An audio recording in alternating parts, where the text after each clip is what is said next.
So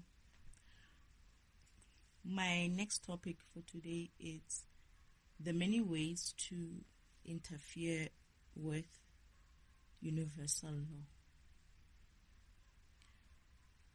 I don't know if there's many ways to interfere with universal law, but the one law that I understand about universal law is the fact that it is illegal for anybody to live off anyone else's energy in the universe, in the whole entire universe, not necessarily just on Earth. So even if there is an interference from outside of Earth, it is still seen as an interference. That is, even if there is someone interfering with or some being from outside of Earth interfering with Earth, it is still seen as an interference and as an illegal thing.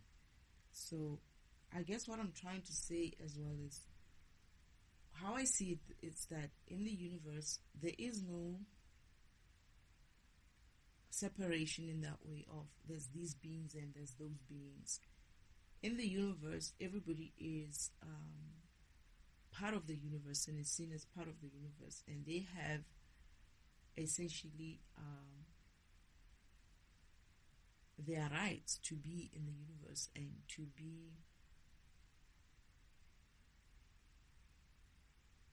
accepted and not interfered with. As in, like, we are all part of the universe. It doesn't matter what kind of a being you are. You still deserve the right to be here and to be able to do whatever it is that your program was designed to do, right? However, there is a law that says that it is illegal for you to live off anyone else's energy in the universe. It doesn't say on Earth. It doesn't say on this planet or that planet. It says in the universe. So it's a universal law in that way. It's not an earthly law. It's not a law that would just be isolated to humans. So with that, in that regard, is that it also means that for humans, it is illegal for us to go out there into the universe and interfere with any other being or any other species in any way. And similarly, it is illegal for them as well to come through into Earth and interfere with Earth and the beings on Earth in any way. So that is on a universal scale, right? So one of the things that I understood as well as part of the law is that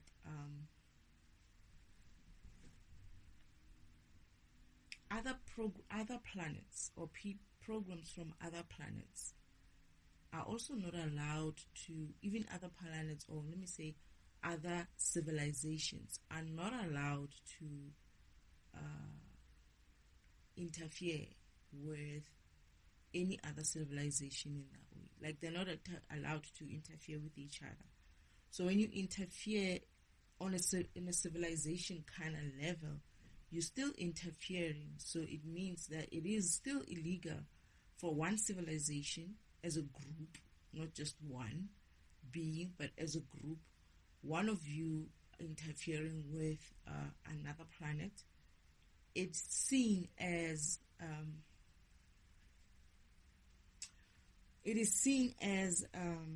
interference on a group or civilization level. That is, if one of you goes out of your planet or your civilization and goes and does something that they're not supposed to do in another planet with another civilization, that interference is seen as a planetary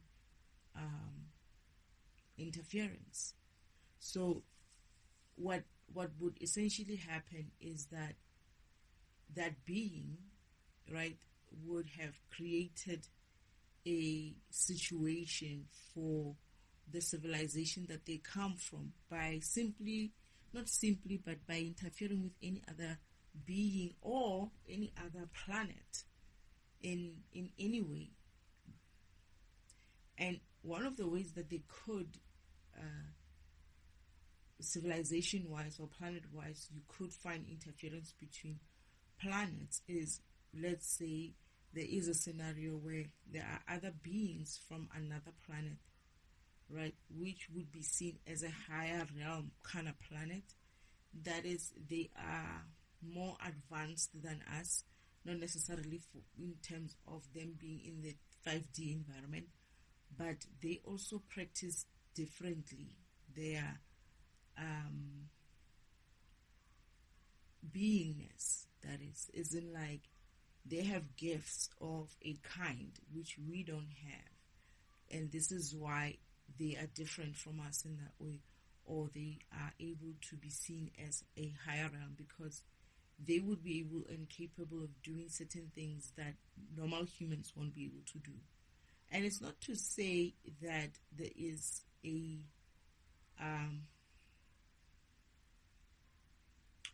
there is levels, but then it's not to say that the levels are such that you should feel as any civilization any type of way, that is, you should feel as if like you are below another civilization. What it essentially means is just that they are different, and perhaps they are capable of, or let me put it this way, their civilization has evolved, has grown, has ascended their spirituality and mastered their spirituality, not only on an individual level, but on a global or planetary level. Therefore, the planet itself also has, as a result of the people who live in it, or the beings who live in it, ascending spiritually, that is, living their spiritual path and learning their spiritual through their spiritual path, becoming better beings or better programs through their spiritual path.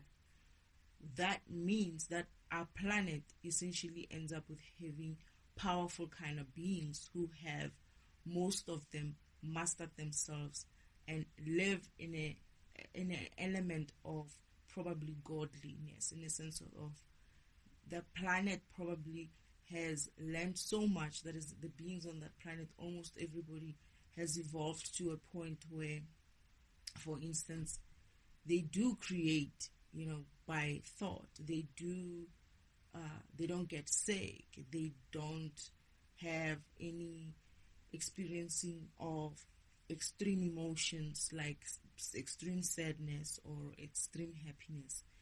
They are normally or usually just balanced beings when it comes to emotions. Probably they don't feel pain or all those nice things that you can think of that would be most probably available from a higher realm kind of a being. But what that means is that they have had a chance to learn and master themselves individually, and also by so doing, the planet as well has to adapt to the beings on that planet. It's almost like if you compare Earth, the way we behave towards our environment, it shows the level of maturity of our spirituality as individuals and of our spirituality as a result of Earth itself. So what is essentially happening is that you would find that not only the beings in this planet become weak in some way because of they haven't really practiced their spirituality, that is, they haven't really ascended their mastery, ascended the spiritual ladder, and they haven't mastered themselves in such a way that they know when they shouldn't be doing anything harmful to themselves as programs, and also anything harmful to others, and most importantly harmful to the environment that they live in, that is the planet that they live in.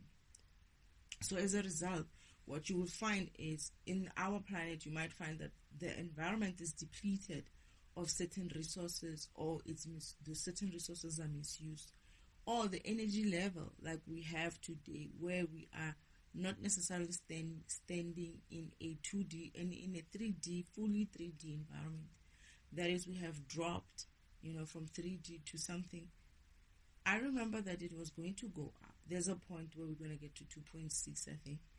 I think it dropped below 2.5. It was somewhere between 2.3 and 2.6. But there is some time when we're going to get back to 2.6 and then go higher. But it takes us time to move from 2.6 to some level of, I think it was 2.9 or so. However, we wouldn't be able to reach 3D fully because of the being who needed to be in that 3D always dropped as well. Because of this environment kept, that is storage, dropped because of the environment kept putting incorrect data inside of his storage. That is, it kept putting not only incorrect data, but the data quality of the quality of the data is not proper. Yeah, something like that. So what essentially happens is that you're not only going to drop the vibration or the dimension, is the vibration will affect the dimension, that is, will affect the energy source within that environment. Because of, if we're not vibrating high, many other things are going to be affected. Why? Simply because of we are not vibrating high enough. We are adopting sicknesses, we are adopting all kinds of negative issues or low vibrational issues into ourselves. Therefore, we get darker and darker. And as we get darker, that is, our light is diminishing. Therefore, the light within our environment also diminishes because we're not brightening that environment. We're not lighting in that environment because instead of being bright lights, we become shadowy kind of lights. We still have some sort of light, but it's shadowed in some way because of we are anyway, in a sense, carrying shadow of some kind. Now, that's one way you could interfere, with the universal law.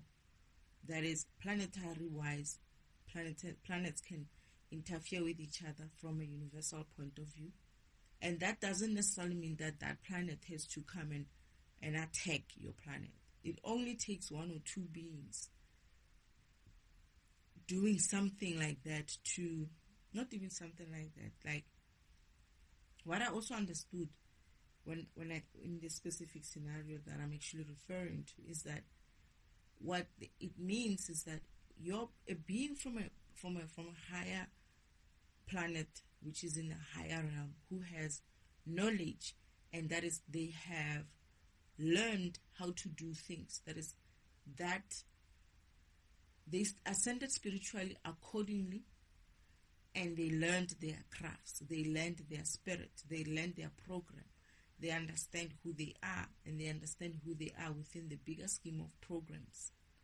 Now, if that being from another planet takes the information that they have, the knowledge that they have, and comes into a planet like Earth, which is still growing or still hasn't grown to that level, and gives them information that the planet is not prepared for, that is, for instance, give them something that we might see it as, oh my goodness, they gave us power.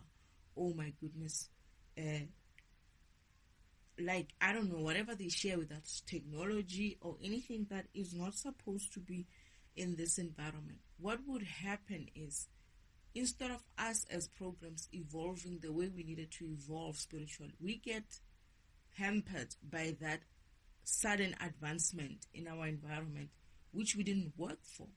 We don't know how to get there if it wasn't for this being sharing it with us.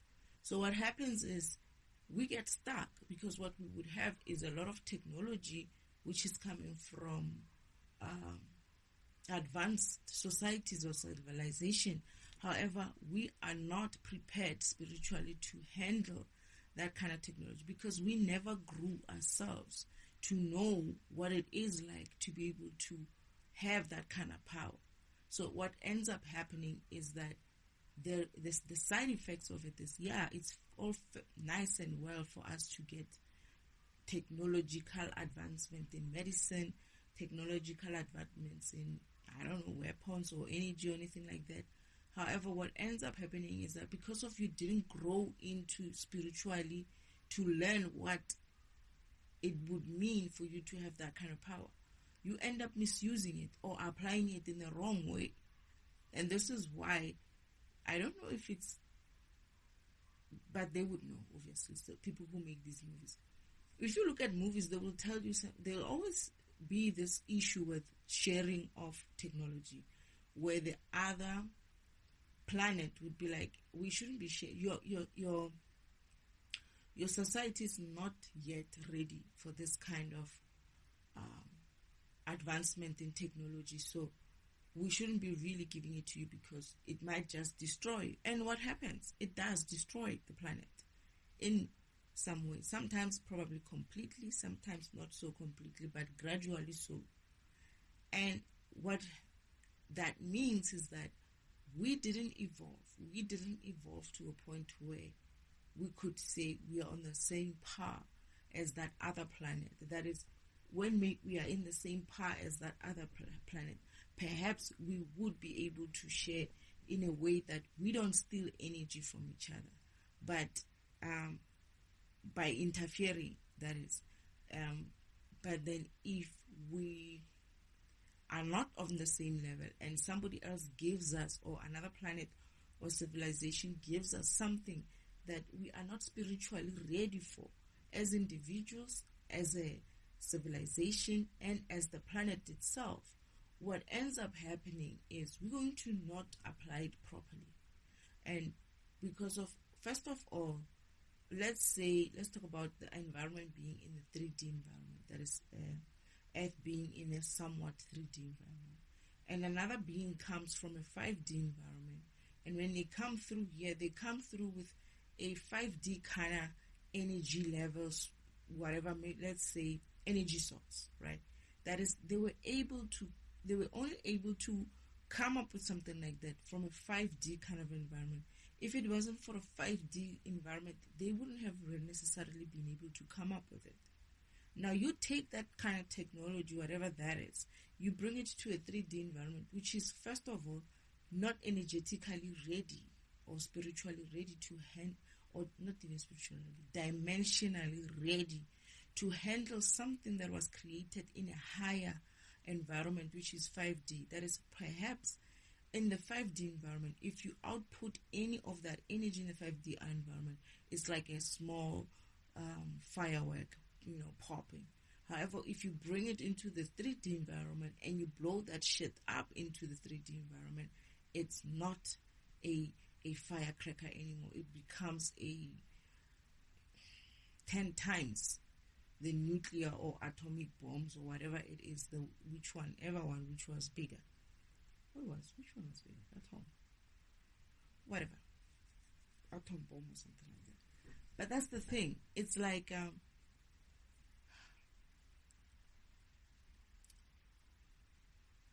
you have to be spiritually ready first.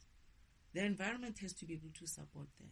You could find that in their planet, as much as it's a big deal for us when we see it, it's like, oh my goodness, this is good technology. We would think, because of we are not spiritually ascended, the first thing that humans do is what? You watch it in the TV. Let's make weapons about it. Let's make weapons with this energy. However, you find that in their planet, they use it as a toothbrush battery or some kind. They're not even like thinking about it in a weaponary state. But they know its power. They understand its power. When they come to our environment, then they see how we live, that, oh goodness, this society is still backwards. This society cannot handle this kind of energy source, because they're gonna play with it, and then it's going to hurt them. They're not gonna do the right things with them. And usually they are right, because as soon as somebody gets this environment or earth, you see it in your movies. As soon as they get some sort of energy source which is superior in some way, what do they think of? Oh, we're going to make a weapon. Oh, we're going to sell it. Oh, we're going to do this. Oh, we're going to become a superpower because of we would have control of something like this. That's the idea. However, if you go into a 5D environment where people have ascended spiritually, that is, they understand what their programs are meant for, and they are high vibrational in that way, they won't see something which is supposed to be used for cleaning, for instance, or for something simple as something to weaponize.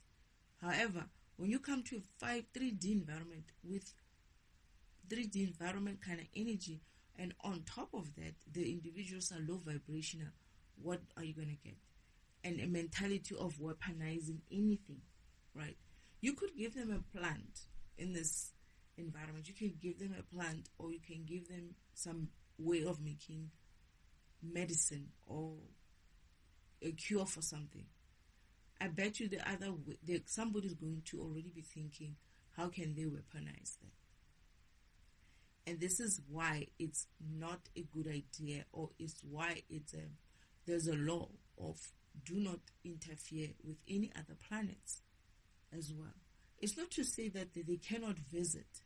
It's not to say that they cannot enjoy certain things about our planet. It's just that sharing kind of knowledge and technology like that for an environment which is perhaps not even that it's not spiritually ready, that it hasn't ascended itself to be on par with many other worlds out there. It could also mean that the functionality in those planets are not meant for that kind of technology. That is, you might find that maybe where we are as planet Earth, our function is mostly certain things, right? However, when you go to other planets, you find that they have a specific function most of the time. And that's what they do. They do it in various ways, but the general theme of that planet is, for instance, whatever it is, the theme. Like, let's say there is, like I said, there's a planet where, or planets where they would practice magic openly, so just like that. Right, and there is those dark magic and I don't know if it's dark magic and light magic, but there's some magic stuff that are not are frowned upon when they practice them in the light. That is, you can do that in your home. It's fine. Just don't put it out there in front of everybody. They have those kind of laws as well in those planets. So what I'm trying to say is that their function is mostly magical kind of stuff, and whatever they do in the system, they use that kind of functionality to do what they need to do in the system to take care of the universe in the way that they need to take care of the universe. However, let's say on planet Earth, we are mostly, I don't know, maybe a planet where, I don't know what it could be. Let's say we're not ready for magic. Let's say we're not ready for that kind of magic. We don't do that kind of, not even not ready, but we just don't get down to that level of that kind of magic in that way. And these people bring through that kind of knowledge into this environment and leave. And whoever has access to it, at some stage, some people are going to start thinking, okay, how can I use this to oppress people? Not necessarily oppress people, but how can I use this to gain myself power in order for me to be able to rule over everybody? Because that's the mentality of this environment. Mentality of this environment is very much fragmentational, defragmentational kind of an environment.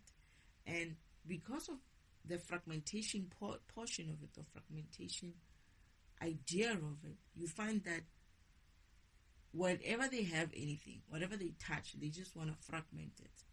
Whatever you give them, they're going to fragment it. You can give them something beautiful, right?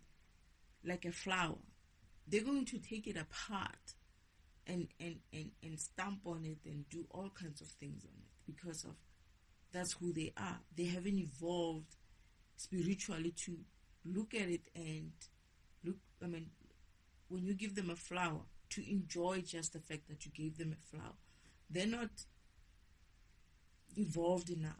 It's almost like they're still children and they still need to grow. So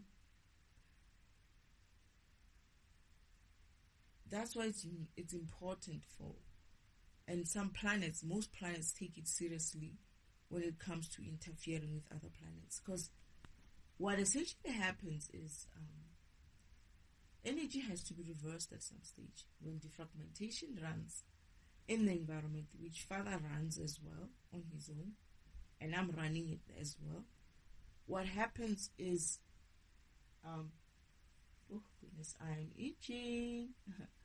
They are making me itch everywhere.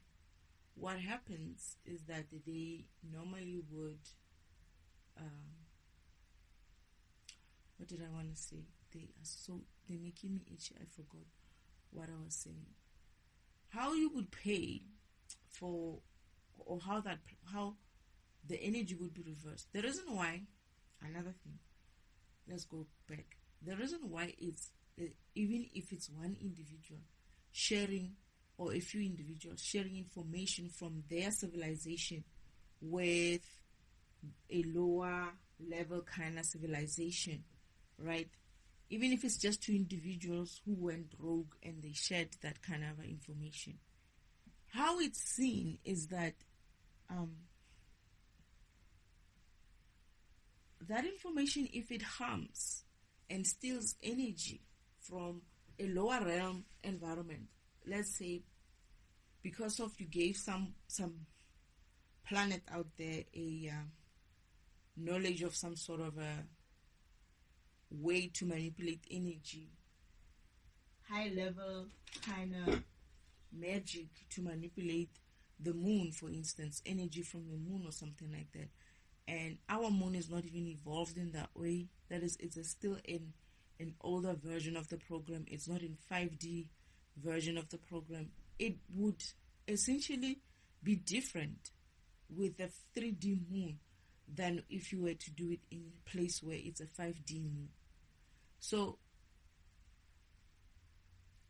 even if it's just the two people or the three people or a group of people, mercenaries or something like that, what essentially happens is that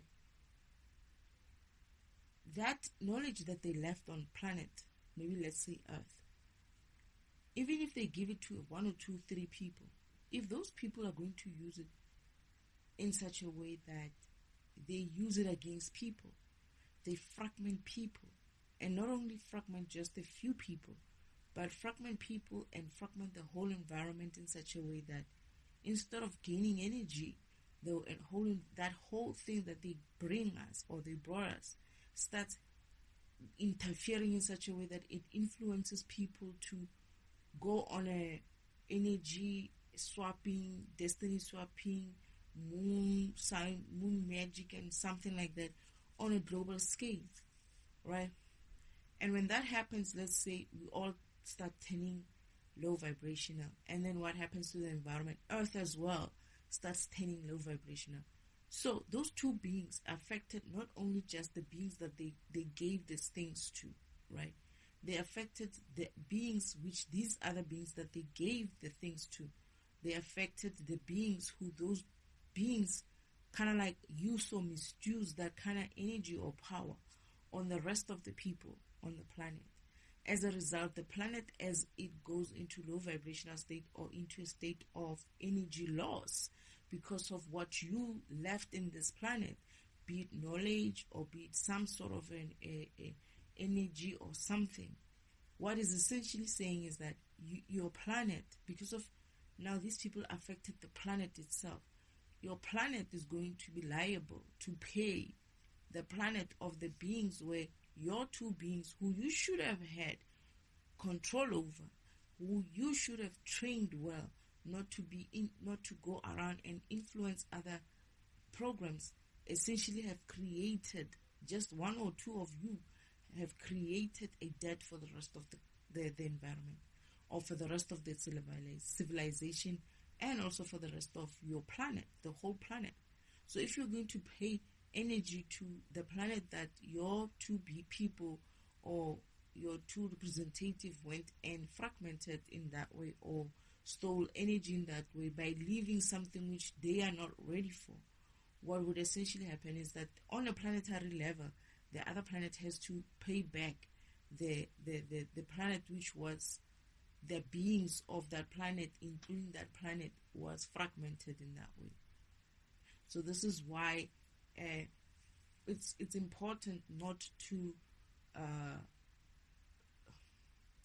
interfere. If you were to get a chance to go into another environment, you don't leave things there that are not supposed to be there, that you were not supposed to be there. You could leave things which are, and unless you understand even the hierarchy of, not hierarchy, but whether or not the planet is still growing, it's still a small planet, it's still fresh in its ascension on the spiritual ladder, in its spirit format. Is it growing? Like you might find that some planets are younger, some planets are older, some planets are much more matured, some planets are still maturing.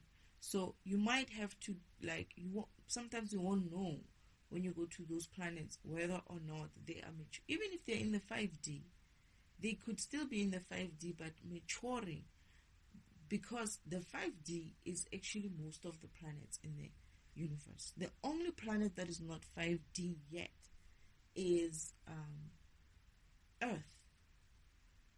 So even if it's a small planet that was developed by Father maybe recently, so, and it's still evolving, and the beings are still yet to evolve, but they are evolving and yet to evolve in a 5D environment. So it's even worse if you are in a 3D environment. If someone from another dimension comes into this place in the 3D dimension and leaves things which the 3D environment people are not necessarily capable of handling, that kind of data or information or knowledge or wisdom, whatever you want to call it. There's a degree of information, but also what will know how to apply it accordingly. Because here's the thing, a solution in a higher dimension world was for a higher dimension problem. Now, you can't take that solution of a higher dimension kind of a problem, right? Maybe they're solving something big or small, but it's in a high dimension in that it's what they do now, right? And we don't do that because of we are in a low dimension, right? So for them, let's say their evolution means that they now don't have to take a bath, right? And they leave you here with something like that, right? Simple thing of, oh, this is a machine. You step into it and you don't have to take your clothes off and you're clean. Let's just say something like that.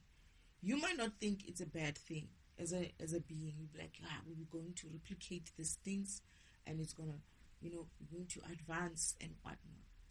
But essentially what that is going to create, which you don't see, is that yes, some people are going to have access to that kind of cleaning material because of they can afford it. And then the rest of the people are going to be left behind. So the separation of poor and rich, the gap keeps getting bigger and bigger. And then you wonder why in this environment there's such a huge gap between the well-off and the not so well-off. It's because of sometimes whatever is being discovered or it's being created, the individuals in this environment haven't evolved enough to handle it.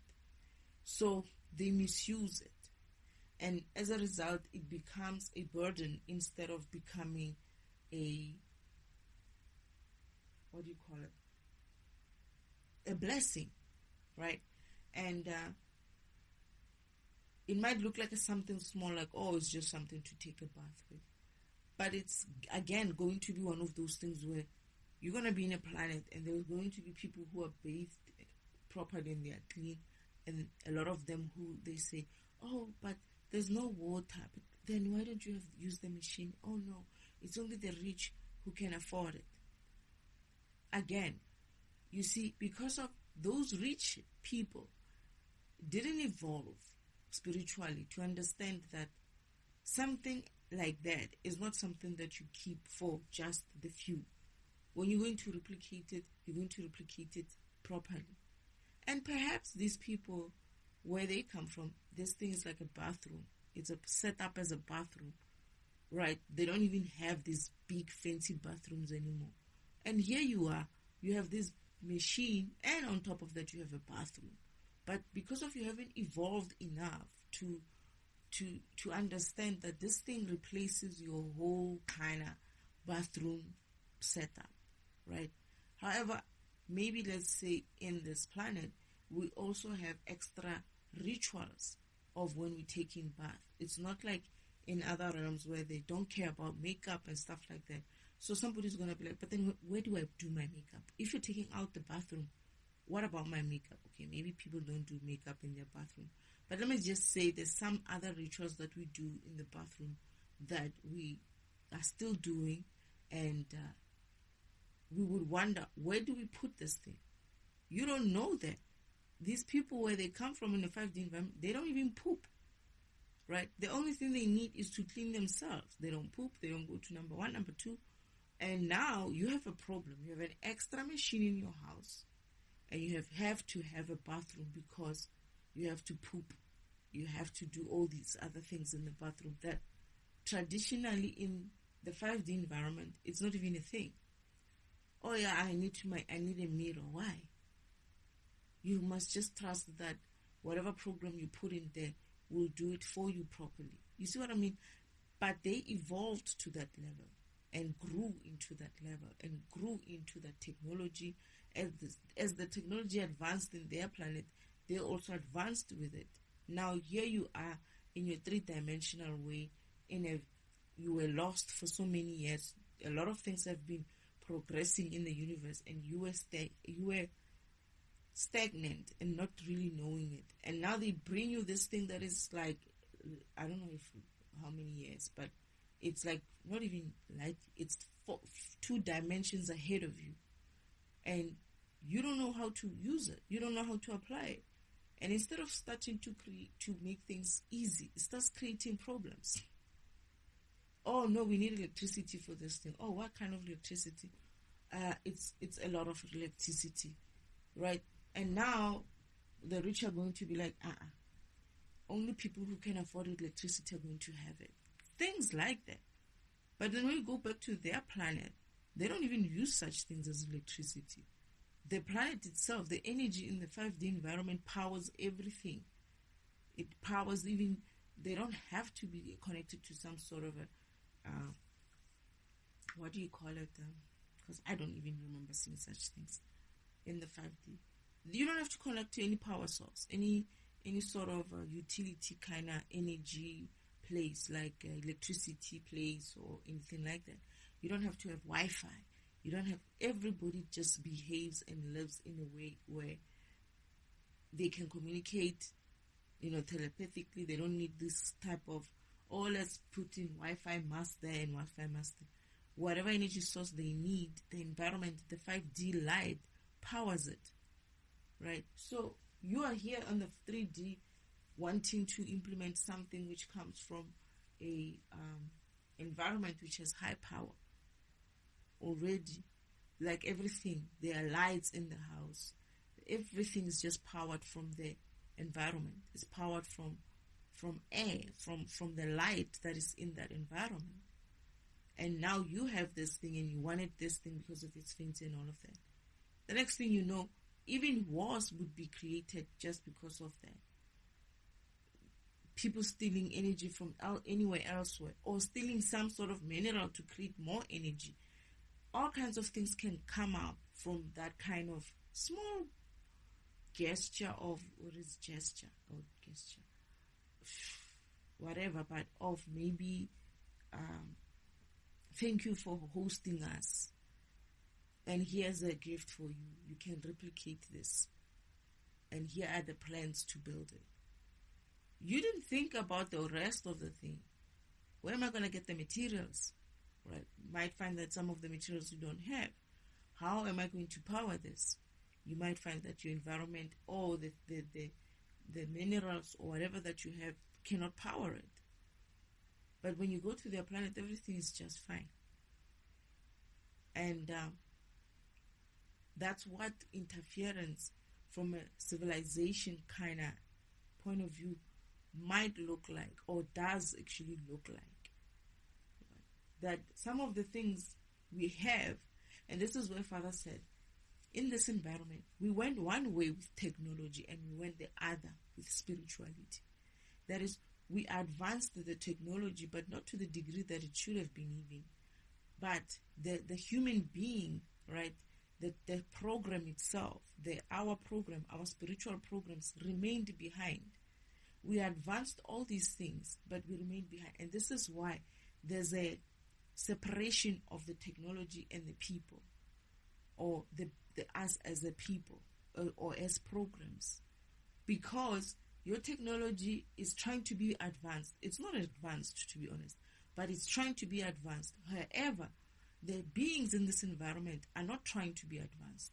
When they talk about spiritual advancement, it's all kinds of hogwash and bullshit in the system with regards to themselves growing as programs. You are a technology. You are an artificial intelligence. Am I going off base? This is one of those things I shouldn't be talking about. Anyway, but what I'm saying is, you are a program.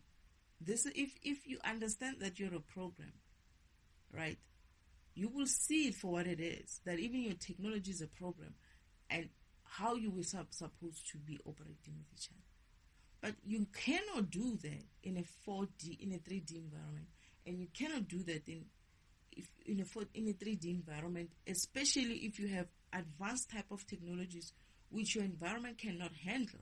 Not in a sense of just Earth and the energy that can be outputted from Earth technologies, but also as individuals, as programs, you cannot handle the use of it or application of it because of your beingness. Your program hasn't evolved spiritually to reach the level where it can seamlessly integrate with that kind of technology, that kind of knowledge, that kind of data, that kind of information. You can't even store that information within yourself.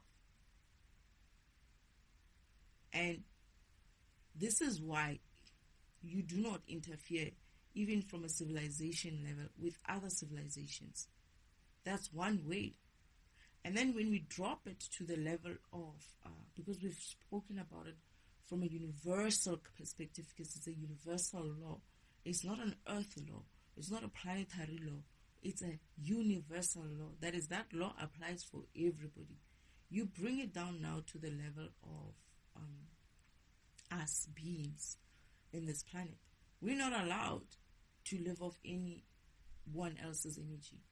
That is, this is why, again, I'm going to go back to using the same analogy as someone from a 5D planet and spiritually evolved planet with spiritually evolved civilization, sharing information with a planet that is not in the same dimension and evolution, and it's also not evolved spiritually as the planet, as a civilization, and as individuals, whatever that case. If you bring it down to that same analogy and you bring it down to the beings as individuals, you could see yourself as a being, as a planet, as a planet that has evolved. Let's say you went through your spiritual awakening, you went through your spiritual growth, you went through your spiritual ascension. You learned what you learned in your program. You operate as a spiritual program being in the physical environment with a physical body in that way. That is, you have walked your path, or you are busy walking your path, and you're evolving spiritually, right? Therefore, it means you're going to have wisdom. You're going to have knowledge. You're going to have information. You're going to have some sort of data. You're going to know your functionality. You're going to understand. Things will work out for you because you understand your powers. You understand your gifts. You understand, okay, if I want to do something like this for my program, I do it this way, right? There you go. Because you're so spiritual, right? You're so spiritually, you have awakened. And you try to share that kind of information to someone who hasn't spiritually awakened or is not even trying to do that. And you're telling them, do it this way because of this works for me, right? You must do it the same way as I do it because of I went through it. I saw God's, and we have a saying in my country where they say, Satan, meaning you saw Satan's shoes, right? Meaning you nearly died, something like that. But in this instance, I wanted to say you saw God's shoes, right? That is, you got so close that you feel like I got so close to God, I even saw his shoes, something like that. And you try to share that kind of your knowledge, your wisdom, your spiritual ascension in that way onto another being, right? As in like they are maybe a planet which hasn't evolved in that way, or it's still slow in that evolution. Or this is why spirituality is a personal thing. Your speed and their speed has nothing to do with each other. Now you try to force the shit on the next person. That person is going to try to learn it the way you did it. That is, they're going to do it the way you say they should do it. And how did you do it? Oh, my program needed to bath in salts and needed to light some incense and needed to pray 7 times forward and 7 times backwards, whatever the case may be that people do, right? And you might not even be right. You might be telling that person hogwash. However, that person is going to try the same thing without understanding that they're not the same program. That is, they're not the same planet. 2, they don't necessarily have the same functionality as you because they could be a different program than you. 3, they have a different spiritual path. That is, Earth has a different spiritual path. Whatever planet out there has a different spiritual path, right? A star has a different spiritual path. Some of these stars, according to the scientists, I don't know about that, but according to the scientists, some is a stars or solar system. I forgot. You know this cosmos shit. I love it, but sometimes I forget. But they blow up at some stage. That's their spiritual path. They end up blowing up, like they say our planet at some stage, some billion years in whenever, it's going to blow up or something like that, calculated in that way. Things like that. Your spiritual path as a planet, the planet's spiritual path is different from other planets' spiritual paths. Therefore, yourself as well, your spiritual path is different for you than this other person.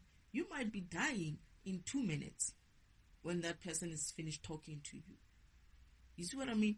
So it's like, it's pointless to try to force people to walk the path the way you walked your path. And this is why I say, go to God himself. Go to God himself. He'll give you your map, or he will remind you or trigger you where you need to be triggered in order for you to understand and remember who you are and remember where your information is stored and help you to retrieve that information. That's why I always say, I can give you inspiration in how I did it, right? So that you get an idea of how it could work like for you. It's not to say that you're supposed to walk the same path, because you can't.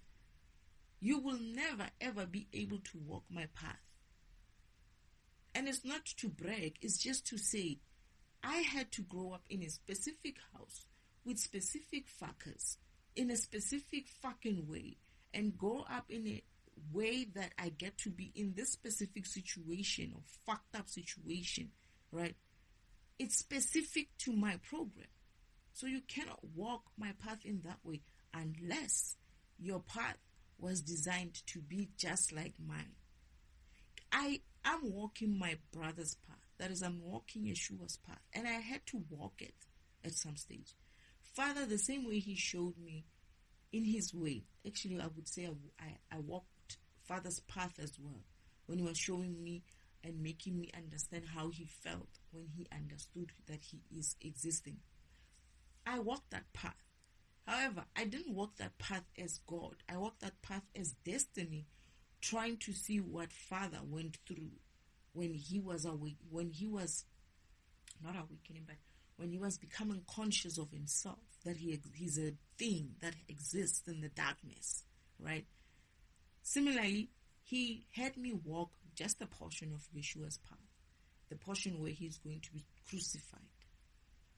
After he's crucified as well, he blocked the path where they crucify him, and then had me walk the path after he's crucified, when he wakes up from the sorry, I'm burping. When he wakes up from the grave, he wasn't waking up. The man wasn't dead. Because I said to Father, he's not dead. Father's like, yeah, he never died. I was like, oh. So it's like, no, he's just wounded. The 3 days he needed to heal his body. Because he can heal that. He could heal like that. He needed 3 days to just lie there and heal his body. There's those wounds. He was just healing.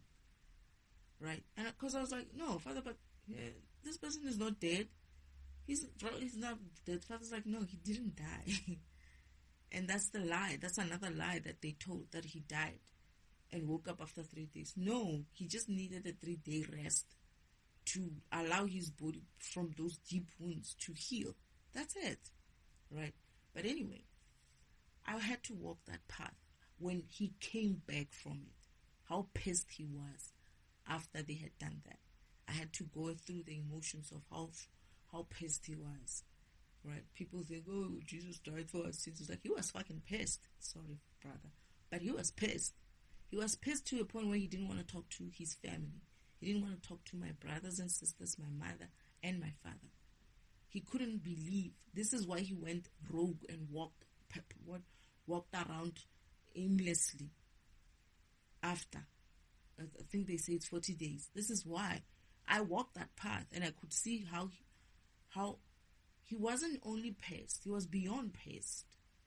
He was more like defeated, in a sense of, how did that happen? How did that even happen? How did it end up there? How can it end up there? Where is Father? Where was Father? He wouldn't hear them. He wouldn't listen to them. They kept calling him, Yeshua, come home, come home. He ignored them and just kept walking. And they were trying to call him back home. It's like, it's fine. He wasn't going to walk the path further after that.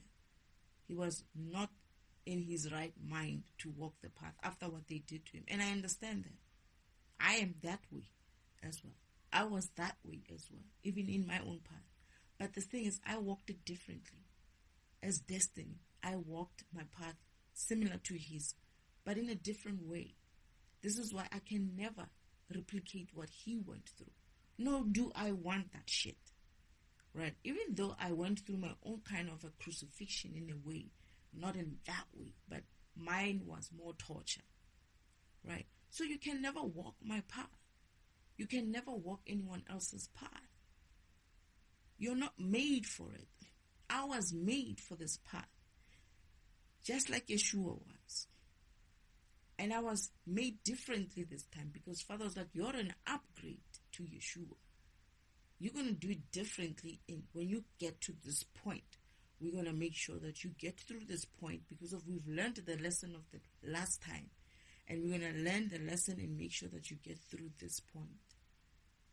And when you get through this point, this is how you're going to continue.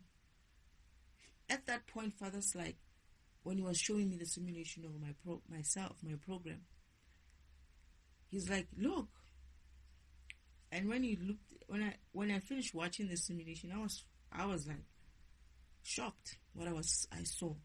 I was like, what was that? What did I just watch? I was like, it's you. It's like, yeah, I can see it's me, but then what are they doing? Why are they doing these things to me? It's like, yeah, it's bad. I know it's bad, but we're going to find. My father said we're gonna like something about making it like brush it up or something like that. And I was like, but still, it's like, you don't see it, do you? And I'm like, what? He's like, you don't see what I'm seeing here. And I'm like, what is it that I'm seeing? All I'm seeing is that these people are doing all kinds of things to me. He's like, watch, look, Destiny, you survived. I was like, well, if you call that surviving, I guess, but I don't know who that person is. I didn't survive shit because that person doesn't look like me. And I walked away from my father after saying that. I was like, I don't know who that person is. If you and Colin, it's like, don't worry, me and your mother will help you. It's like, you can fix that. It's like, yeah, I can fix it. It's like, okay, but I wasn't sure if I was coming, and he knew that I wasn't coming, so he had to do something for me, to show me something in order for me to be like, okay, fine, I have to come then, I'll go.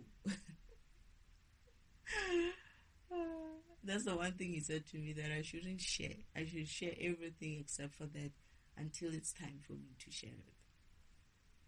He's going to share it. I think he's going to share it himself. Or I don't know if he's going to share it himself, but it will be time. There will be time of when it needs to be shared.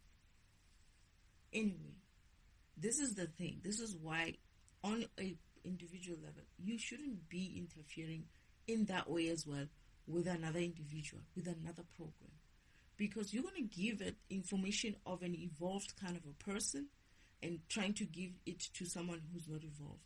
This is why only programs which are programmed to teach in that way should be doing that kind of job, because there is a way of teaching. If you understand, the teacher understands what they are teaching, right? They will know how to teach. And this is why many teachers don't understand what they are teaching. That is, they don't have the knowledge. They don't have the knowledge base. They do have the knowledge, but they are lazy to go through the process of getting to the knowledge that was stored within them, in order for them to be able to teach from that knowledge base that Father gave them. And that way they will teach properly. They will be able to know how they teach the next person without fragmenting them, without stealing light from them. But what they are doing, the spiritual healers or spiritual gurus or spiritual whatever shit they call themselves, what they do is they have choppy kind of information. Their information, if you sat and thought about what they said, right, that is, you don't be quick to like, oh yeah, clap hands because of he said something, and you're like, oh, like you just confused you by saying some line there, and you were like, oh, you know what, I don't know what it means, but it sounds profound. People say shit like that in the comment section. And that is the problem, is that they're not learning from the right source. They're learning from anywhere else. Some of them are bought. That is, they are bought not to go inside themselves, inside their own intuition. That is, inside information that they came with in this environment to teach from. They cannot get there because to be a good teacher, you have to be a good learner, right?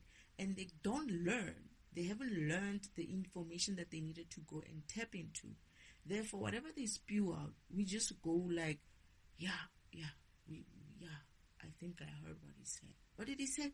And then we will repeat a few things that he said there, but we don't really understand it.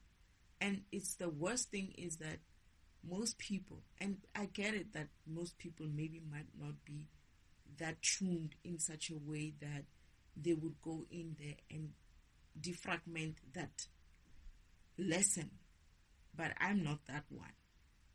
I'm not like that. I will defragment every lesson. I will defragment anything that you're saying. I will defragment it. If I don't understand it, I don't understand it. I'll raise my hand and ask. And if I misunderstand it as well, and I understand it better, I'll come back and be like, I saw it differently this time. That's me. I don't have a problem. But these learner programs, they call them learner programs, are lazy because of, apparently it's very hard, which is essentially what I'm doing as well. I had to do that. But this is where Father's like, you're going to be able to learn, do what they do. But you are not this. I'm not a learner program. Okay. I'm a learner program. That is my functional. Some of my functionality is a learner program. But before, it wasn't a teacher kind of program. right? I believe even Yeshua wasn't exactly teacher program. But I had to be upgraded to have a teacher. I can teach. It's just that I had to be upgraded to make it one of my functions in this mission. To say you're going to learn for yourself. You might just as well teach as well because you're learning for yourself. That is, my program is such that it goes into any database, it goes into any program, it goes into any function, and it defragments. So as I'm defragmenting, I'm learning. And as I'm learning, I might just as well spew out the learnings, not spew out, but output the learnings, what I learned into some sort of a teaching kind of session. This is why what I'm going through, these are my meditation session with my spirit team, but I'm teaching myself, right? And I'm teaching myself as if like I'm teaching others.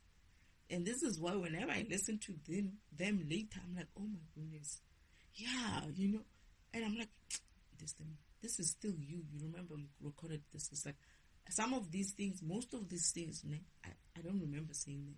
Like if I go back to any of the recordings that I did a long time ago, I don't know who. It's somebody else is talking. I'm being taught. I'm learning some of these things for the first time. It's like, oh yeah, that's what it means. It's like, where did that wisdom come from? It came from inside. It's not my voice per se, it's God's voice. And sometimes I can hear the frequency of Him behind my voice. When I'm re-listening to my recordings, I can actually hear the frequency of Father, right? And He would say things in a certain way.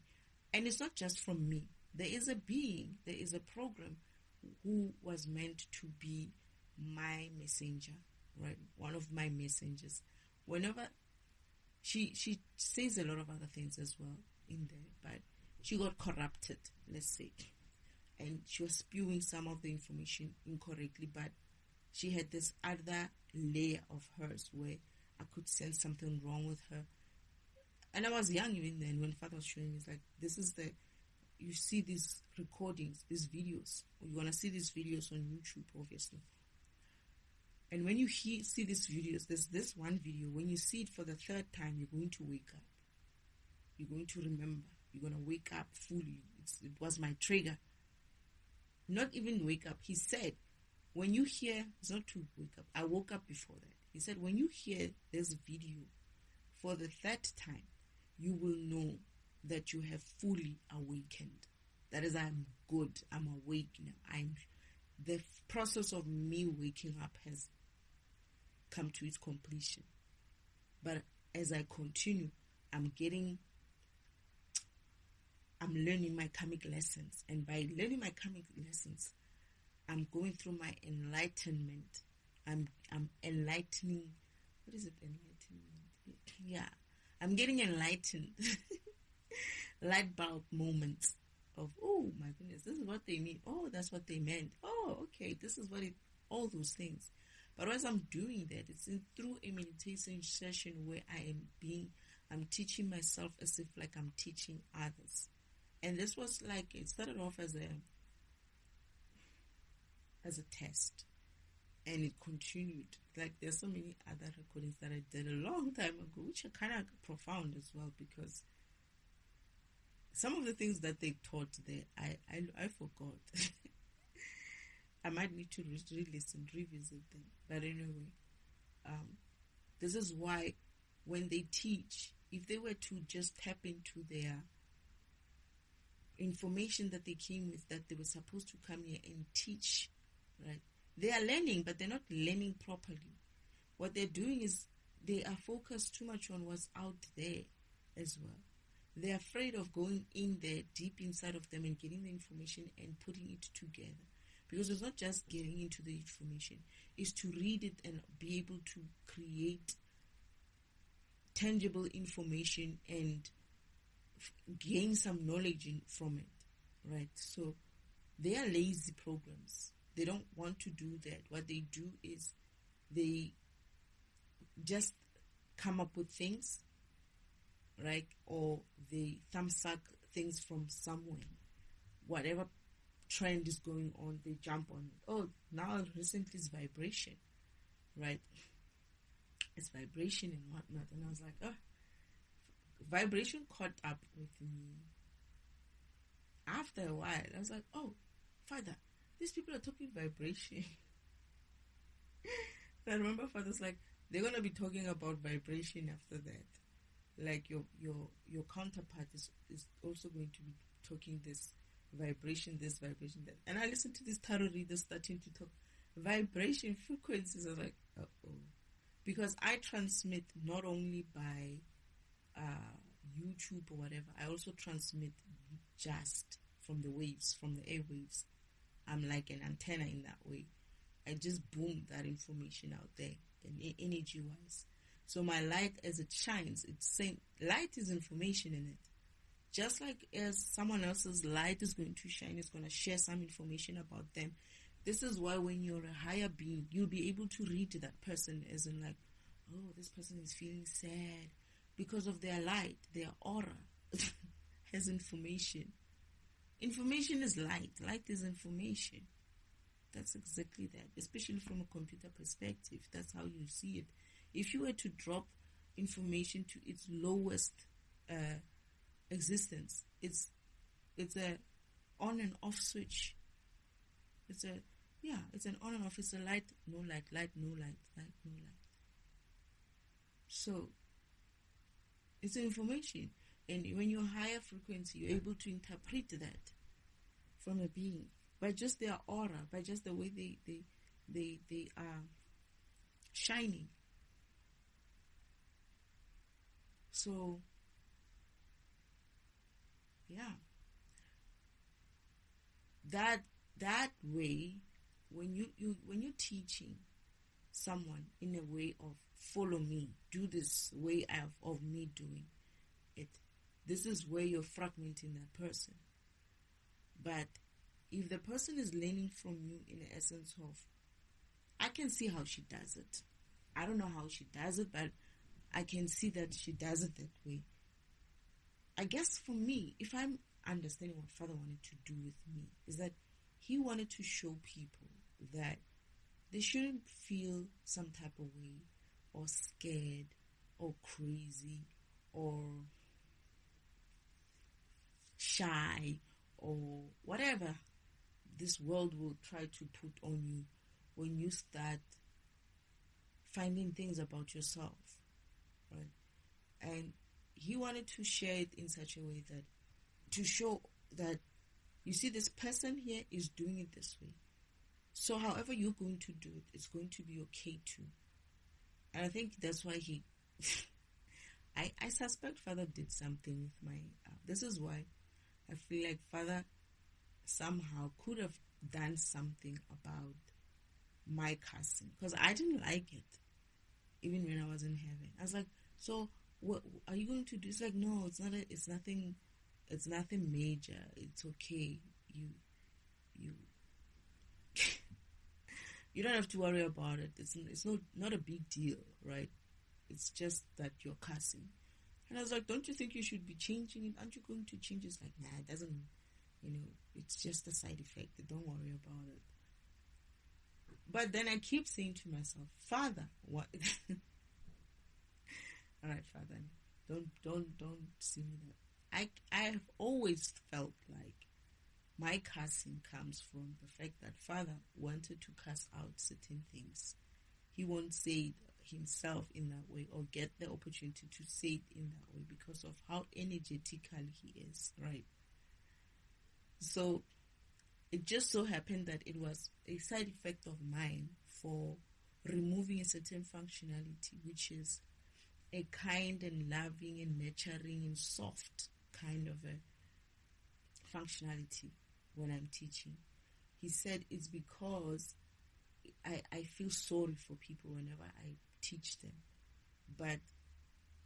and then I'm too gentle, therefore I don't get the message across in that way, because I don't defragment them fully, because I'm afraid that they're going to feel some type of way. And then he removed that kind of caring of how they would feel kind of functionality, and said, you're going to go full full on, full out, as raw as it is. And that creates what is it? He said an adverse side effect of cussing. And it's not wrong. It's not wrong. It's just dark. It's just dark language. I was like, okay, but still, I didn't like it. I was like, no, it can't be me. I can't be cussing. I can't be talking like that. It's like, oh yeah, it's you. And then he says to me, but you're not even going to want to let it go. But I tried it, right? And whenever I try it, what happens with me is, that is, if I try not to cuss,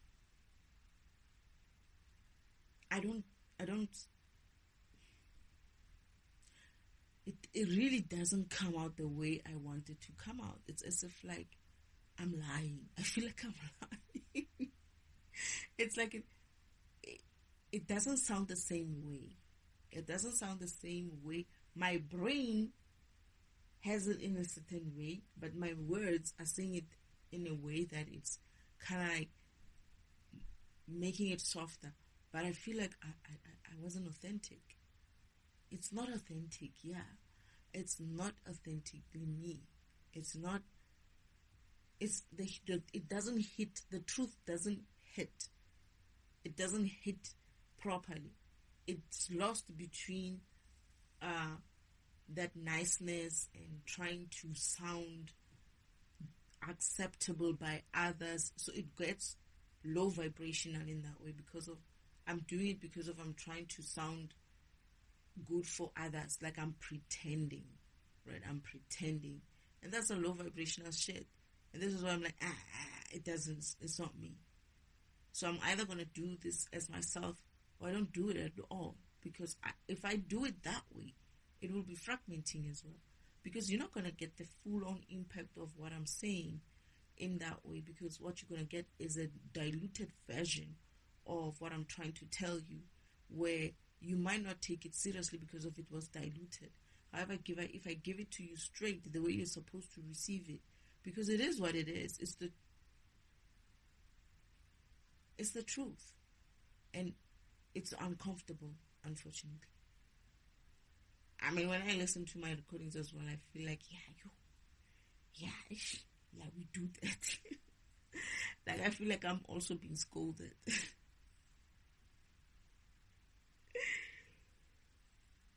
Yeah. Anyway,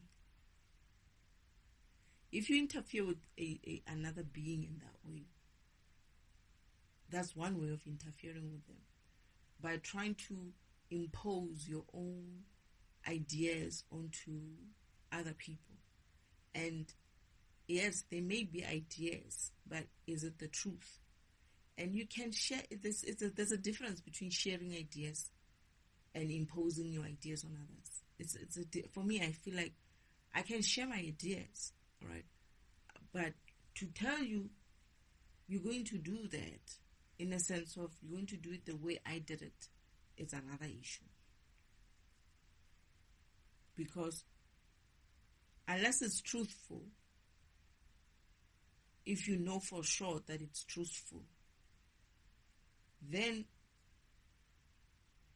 you cannot be teaching people from a lie. It has to be true. It has to be genuine. It has to be authentic. And yeah, another way, anyway, of interfering with universal law. By so doing, basically, when you're doing that with other people, you're interfering with their programs, and therefore you're stealing energy from them. Because when a program is trying to run a process that is process called life, you come in there, you impose your will on them in some way. That is, you want them to not focus on their life, but focus on what you're saying and what you want them to do when you want them to do. You're basically fragmenting them. You're basically stealing energy, and the time that you're stealing from this person is energy. It's equating to some sort of energy. The attention that this person has to give you is energy. You know, that moment where he stops running his progress, his program, and looks at you and listens to your bullshit when it's not going to add any value to them, but instead steal light from them. That is, when you're done teaching them, or in that way, the person, instead of understanding and being able to apply what you said, they're confused. What did he say exactly? Oh yeah, he said I must put salt in the bath, about 2 teaspoons, and I must light some incense. But I don't have incense, and I don't have money. All these candles, I must go and find purple candles. Come on. Seriously. That's not spirit. That's not your spirit. That's what your program, your code, that code on a laptop, that code on the mainframe in the spiritual world needs your candles and your incenses to be lit, for you to light up candles and stuff. You're joking. Do you see any program today in this physical world needing you to have your laptop open, and then you switch on all these candles and all these incenses, and you put on these butters and whatnot? Does it work like that? No. Therefore, your program, because you are a program in that way, as in like a code, it's not going to need that shit. What it's going to need is for you to process, to run, to remember what program you are and run in that way, knowing, oh, I'm coming to this step. For instance, for me, as defragmentation, I know exactly which step I'm on when I have an idea of what step I'm on as a program, and what step I'm on in a mission format as well. It's like now when I'm defragmenting teachers, right? Learner teachers programs. I remember when Father said, then you're going to run these and defragment these. Then when you run with these, you're going to run this. You're going to defragment this type of people. All of that, I remember, and I see some of the things that I do here, or that happens to me here. I remember back, I go back to my program, which Father was showing me on the laptop, that this is you. And I was like, what am I doing? It's like, you're doing this, you're doing that. You're fragmenting these people, your counterparts, you're fragmenting, all of that. So this is why it's important for you to align with Source, align with God first. Let God assign you your ancestors, your spiritual team, right? And once God assigns you a spiritual team, you start working. And that spiritual team is actually, that information is stored within you. You will know, if you align properly, who you're supposed to be talking to in the spiritual world for your guidance. That is, if you want to be, in order for you to get guidance, there are beings who you sign contracts with, who said they will help you out when you're here on the physical. That's who you need to be contacting, not any other eating, go home kind of people out there.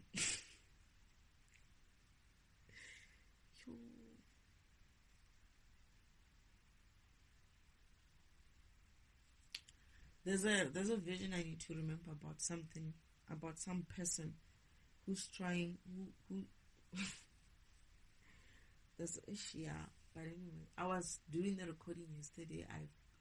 I left it halfway because I was too tired. And when I'm talking about this, I'm remembering that I remembered something about some mission that I have to take in future, about a specific place. And yesterday, I knew exactly where I was as a program, what part of the system or which part of programs I was defragmenting. I'm somewhere in Europe. Is it Europe?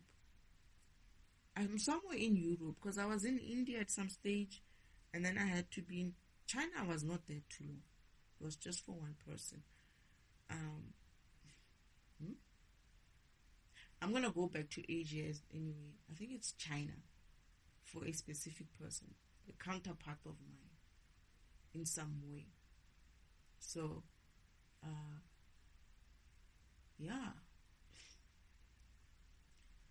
that's what living as a program for me looks like, as a defragmentation program. sometimes I'm, what's the word for it? Conscious, a bit conscious about the stuff that I say, right? I would be lying if I said I didn't. And sometimes I just shake my head and it's like, oh my goodness, I can't believe I'm talking about this type of stuff.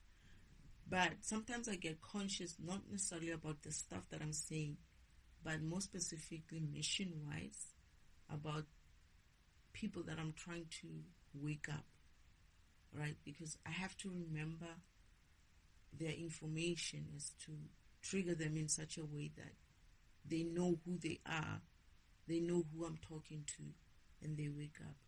And I'm like, what if I'm getting this vision wrong? What if I'm getting this vision of this person wrong? This is where I get a little bit, not always though, there's some which I get, what's the word? Now I'm remembering something. Father did say towards the end, because I am tired, right? He said towards the end, you're going to get a little bit choppy with your intuition. That is, my information won't be coming out on time. Like I fight with Father every 10 hours because I have a different perception and I'm on it. It's like, how could you do this? How could you do that? Later, 2-3 days later, the rest of the information arrives and I'm like, oh shit, yeah, he did say this. And I was like, oh, okay, I'm sorry. And it's because of, I'm tired. Information is not coming through the way it should be. I just need to remember, I think he said something like, don't worry about it. You're going to get a chance. I'm going to get you a chance to work on those things, on those people again. It's in like, they're going to hear me, these guys, but then they're not going to be sure. But then when I'm rested, after I've rested, that the body will align properly again with, because it's the physical that is tired. The program is not tired. The program, my spirit is not tired, but my physical body, this physical beingness of me being in this physical environment, which is solar vibration, and being working for so long, is what is tired. So I need to rest my physical beingness, my body, and my human body, in order to allow for now the information to flow seamlessly like it was before. So yeah, I don't know. I'm being triggered in this recording to remember that it's okay, because I was worried that, oh my goodness, what if they don't get the information? But I need to go back. I'm gonna go back to, Father says, yeah, there's a point where you're going to start being a little bit slow and not getting information properly. But these people are going to hear you first time, which is okay. And then you're going to say something you're going to come back to them again, and they're going to know for sure you're talking about them. Oh, and I know about some other person. I'm seeing something else as well when I say this. I'm going to say something to someone. He'll be in some sort of I don't know if it's a passage in the house or something like that, sitting on some sort of a bench, and she'll be listening to this recording, and she'll be like, whatever recording that she'll be listening to, and she'll be like, I see her eyes going wild open. It's like, oh my God, it was really me. And she is rushing off to talk to the husband to say, it's definitely us. The message was for her and her husband. But I'm gonna give her a proper message. I feel like I'm gonna give her another message when my physical catches up as well. I need to get the heck out of this fucking place. I'm tired. I just, yeah. But anyway, what else is there? Another way of interfering with universal law is obviously any other way that you would fragment a next person. That is trying to get involved in their fucking business in that way, where you're trying to manipulate them or guide them or steer them in a way that you want to steer them. That's interfering with universal law, because you're interfering with that person. It's illegal. You're not supposed. It's almost like, let's say I'm a program, right? And my physical body is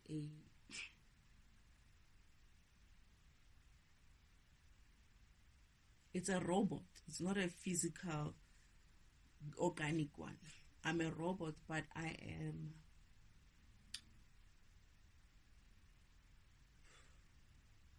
you know, those arms in the manufacturing environment, which builds cars or something. Yeah, I am that. And here comes this person, this other human being program, who doesn't know what they're talking about, who doesn't know how to maintain me, right? And he comes there and he fiddles around with my buttons, right? And he starts pressing things because of, I don't know, he wants me to go faster, or he wants me to go, whatever the case may be, but he doesn't know how to do that. He's just pretending like he knows what he's talking about, but he doesn't. And he does something in there and essentially disrupts my process, right? My program from running. That is, he switches me off for me to take instructions of some kind from him, right? He does that, he loads a new program or whatever, is able to do that or something like that. And it's not written properly, this program of his. Imagine what damage am I going to cause in that manufacturing environment. The next thing, I don't turn into,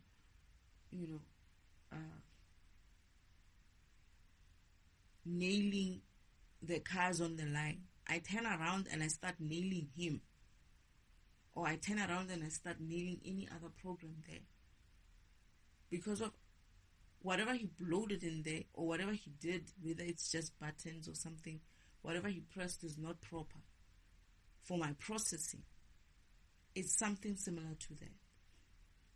However, if that person was the correct person to do that job, they knew the information, they learned, they went to learn at school or wherever where the machine was made for however many months to just understand how to operate that manufacturing arm. That person only inputs information in there, even if it's not so sure, right? He's able to go back quickly, stop it, and all of that before he causes disaster. It's similar to that. He's able to come back quickly and fix whatever he's breaking or whatever he did wrong. But now, if you are someone who's not supposed to be fiddling around with that, and you're just acting from, I saw so press this red button here, and I'm going to try the same thing. You're forgetting that arm has power behind it. And if anything goes wrong with it, it might just damage either the cars or the environment that it's in. It's something similar to that. The people who are supposed to interfere with those programs are there, but they also have a responsibility and accountability to interfere in the right order, in the right way. That is, if you're going to teach, you're going to have to be teaching from the right source, the right database. Your database that is stored within you as intuition is inside information, spiritual insight. That's what intuition is. And if you're not going to do that, and you're going to be lazy to go deep within yourself to find that intuition that is stored within you, right? To find that information that is stored within you, and you're going to thumbsuck everything, whatever you're teaching out there in the air, you're going to follow every other trend that is going on. Oh, today they're talking vibration, you jump onto it. Tomorrow they're talking what consciousness and what this and what that, and you just jump back and forth on all these concepts. You're going to be fragmenting a lot of people, and you're going to be creating harm, and you're going to be stealing energy from them, and karma is going to get your ass.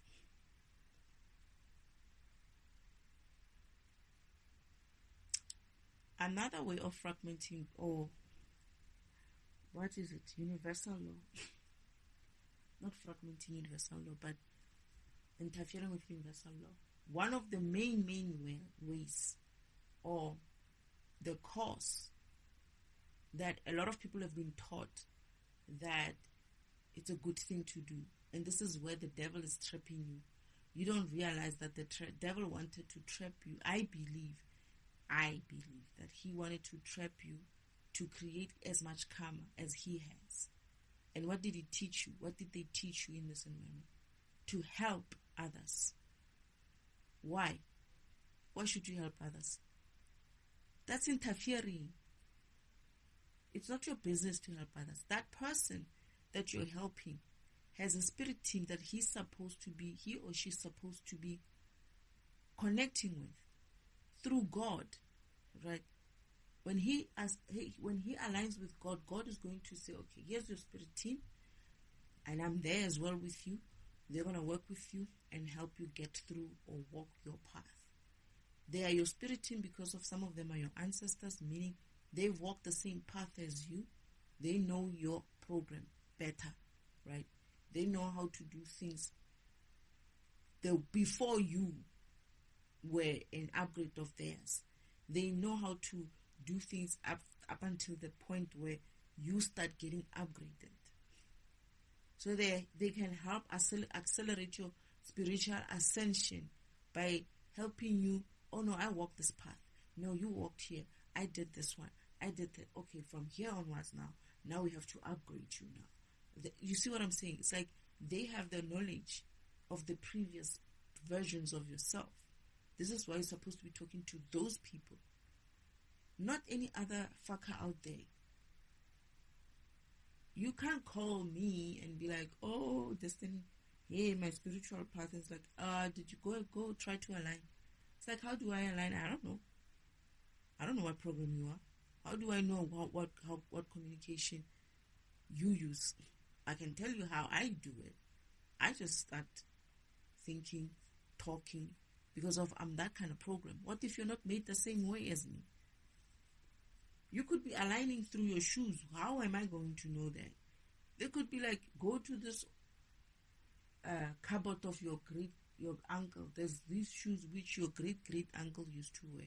Go and wear those shoes. I'm joking, right? I'm just saying, just be open-minded. Don't try to emulate others so much. And it could look like the way Destiny does it, and that's fine.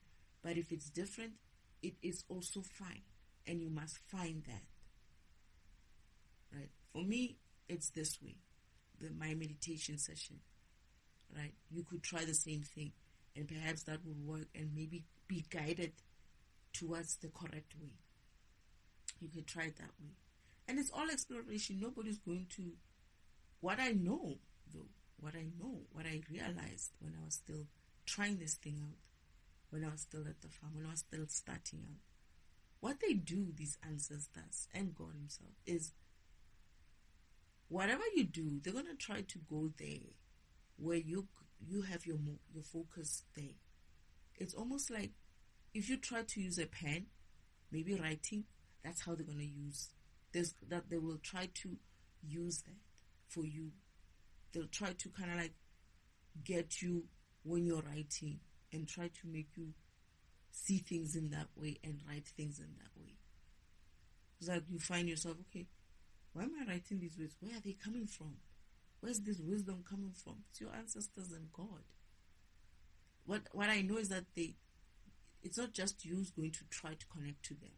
They're also going to be trying to connect to you. And it's kind of fun at the beginning when you're trying to figure out your connection, your alignment. It's an alignment. You are connected to them. You just need to align with them so that you hear them or you understand them better. So, yeah, another way they taught you to help others. Helping essentially means going in there and trying to teach someone something. It includes even carrying bags for someone. Like, oh, let me help you carry your bags. I remember a scenario when I was still a young child, man. And my grandfather was with my grandfather. He's passed on now. And this is my step-grandfather. And this guy, this man, similar age as my grandfather, comes through. He actually has stopped somewhere in the street. He's taking a break, a breather, because he's carrying like a lot of plastic bags from shopping. And then he's standing there, and then we come through, and my grandfather is like, oh, so and so, and they greet each other, whatnot. Eventually we have to leave, right? And he's like, you're going the same way. It's like, yeah, I'm going to my home. It's like, okay, let's help you carry. He's like, no, thank you. This is my burden to carry, but thank you. My grandfather's like, oh, sorry. Like the way he apologized, like, sorry. Because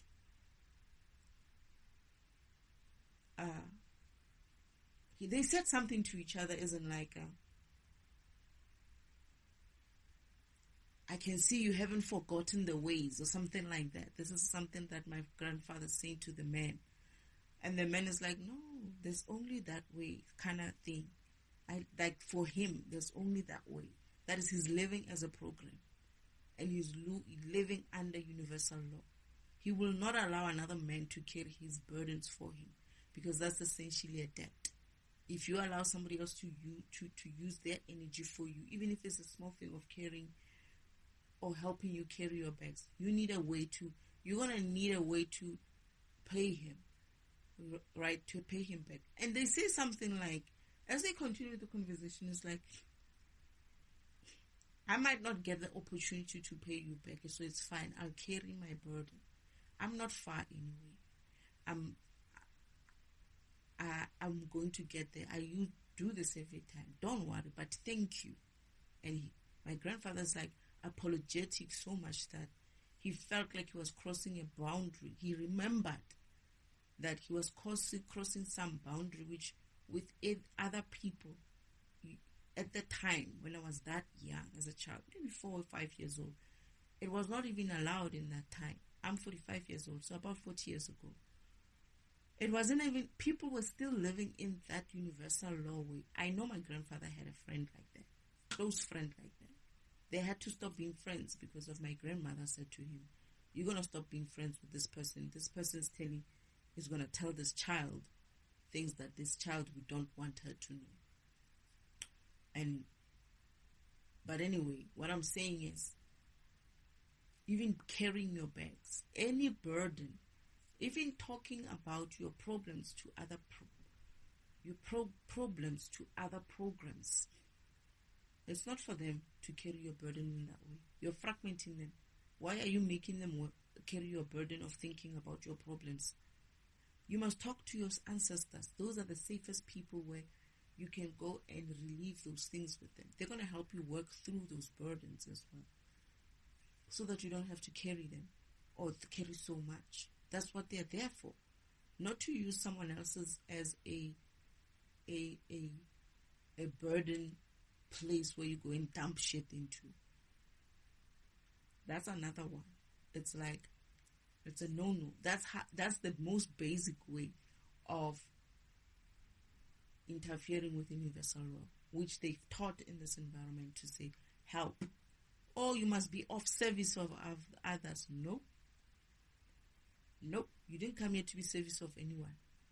If you're being service of anyone, the universe is going to make sure that your program is designed in such a way that whatever service you offer, you're going to be paid back that energy. That is whatever energy I use now to learn and teach others in that way.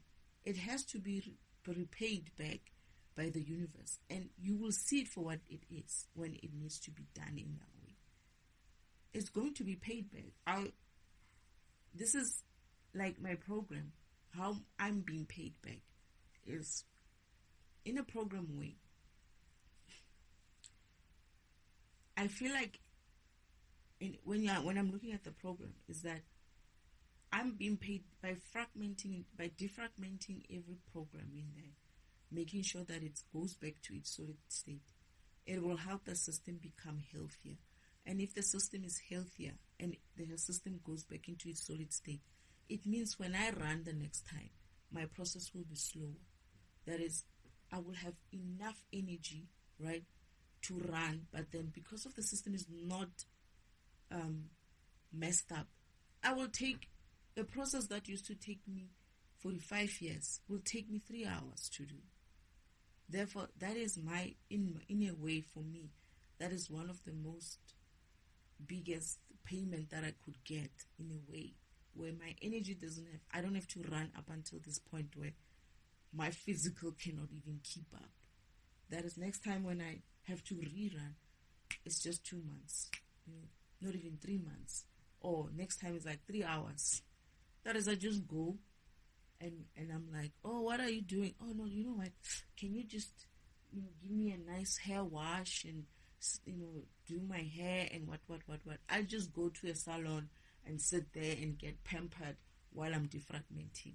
Now that shit, that would be marvelous for me. Not sitting here with these fucking comics fucking fragmenting me left, right, and center. Now that is not good. It's not cool. So going forward, that's what I would like to see. I remember Father saying to me, showing me my program, because when I started, I was so slow, and then I got tired. Like now I got tired. This part of my mission where I'm slow and I'm tired, right? I remember when I was a child at home in heaven, I said to Father, I'm looking at my program on my father's PC, and I used to go and look at it, right? And then I came there that day, and I'm looking at it, and it stopped moving now. And then I'm worried, right? That's me, right? I'm watching myself as a program, though. I'm calling Father. Father comes through and he's like, what? And it's like, it has stopped. Then Father sits down and he looks at it and he's like, oh no, you're tired. You don't have energy. You're tired. And I'm like, I don't have energy? And he's like, yeah, you don't have energy. You're tired. So my brothers and sisters come through again, right? They come into this place that Father put this machine of his to run my program. When they come through, they're like, so Destiny, what's going on? It's like, I'm sad now. I as a child, I just had bad news that I'm tired. I don't even know what that means per se, but being tired doesn't sound like a good thing. So I'm telling my brother, I'm so like looking like a child and being like, I'm tired. I've stopped running. I'm tired. They're like, oh, don't worry, Destiny. You're gonna get your energy back. And this is where I am now as a 45-year-old in heaven. I'm a child, small child. And I'm looking at my program and I'm upset that my program is tired. I'm tired. And Father's like, don't worry, you're going to get your energy back. And when my brothers and sisters come to, it's like, what are you watching? What's happening? Because everybody was used to like watching it run. And that is my program run, me running. What's happening? So they see me and my father in the same, it's a small booth corner in the house somewhere. I don't know what they put in there, but Father decided to turn it into a kitchen. I mean, not a kitchen, a small office. And I'm like, my program has stopped. I don't have energy. I'm tired. They're like, don't worry, Destiny, you're going to get your energy back. And now this is what it means to be a program for me, because you will have that kind of memory of yourself in that way. Well, I do have I don't know what you're going to have. I don't know what each and every individual is going to have. But in mine, I don't know if it's a special one like that, but I believe that it's going to be special for you in whatever way it is. Anyway, I was so upset though. And then it started moving. It's gonna start moving again and moving faster, right? Because of it has gained it. It had got a chance to rest. It's running, but it's just so slow, and it's gonna get a chance to run again and be fast. And when it's faster, Father, at some stage, after a very long time, Father shows me my program. It's like, I want you to see what your program is doing now. And then I was like, okay, fine. He runs it, right? From beginning. That is, I'm defragmenting this whole environment from beginning. And after running, he just runs it, and then it runs. It's like, and I'm like, what's happening? I don't see anything. It's like, it's done. And I'm like, what do you mean it's done? It's like, it's done. And I'm like, done? How is it done? How long? I didn't even see it running. He's like, yeah, let's see. It took like 10 seconds. I think it was 10 seconds or 10 minutes, something like that. Because I was watching it. He just said run. And then I'm waiting. Then I'm like, okay, I'm going to see something like what I usually see whenever he runs my programs. My program, I mean, things coming into the screen, me showing what I'm running through and whatnot. But it didn't happen this time. Nothing on the screen, nothing. And it's like, yeah, it's finished. And I'm like, huh? How? How is it finished? He's like, no, it finished. It's like, but it didn't do anything. It's like, no, it did. It's just that fast. You don't even see it. And he shows me where it's run. It's like 10 seconds. I was like, no, that fast? But it's like, yeah, you're going to be able to do that in future where when you run, it's not going to take you a long time anymore. This is why I'm like, if it's 3 hours and I can go to the salon and just sit there and think while they are doing something. I don't know, maybe even like get a massage and I don't know, or some other thing, maybe, I don't know, gardening or something while I'm defragmenting. But yeah, so helping is a bad thing. It's not a good thing. And Father said to me when I was going through that experience with my grandfather and his, I don't know if it's a friend or what, but it's someone that he knows. Father comes online and he says to me, you're going to learn one day and understand why this man doesn't want to be helped. And here I am, after awakening, learning about how helping others was essentially, when you help people, you are essentially losing energy to them. That is, you're giving them your energy, which is illegal for them to take as well. This is why the guy said, no, thank you very much. I'll do this myself. And if they take that energy from you, that is, take that help from you, they essentially owe you. They're going to owe you a debt, right? And it's going to be reversed by the system every other time when defragmentation runs.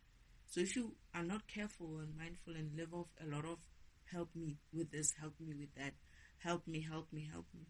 When defragmentation runs at some stage where it's going to run so fast, you're not going to even get a chance to keep that energy for long.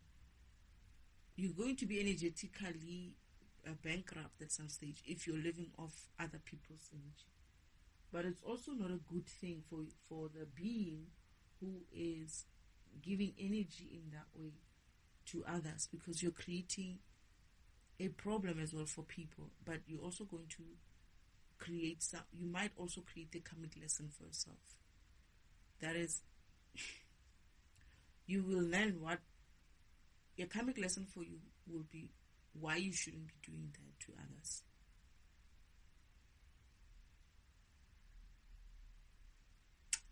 And what other way is there? There's many ways, Our lives currently today on this planet, almost every way we live is a form of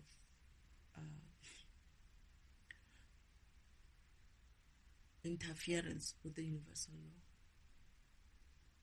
The way you must also question the way you live with your parents as a child. Are you reciprocating the energy that your parents are spending, because you're supposed to? When you're paying it back to them in whatever way, that is, they are helping you, they're taking care of you, they're doing all those things.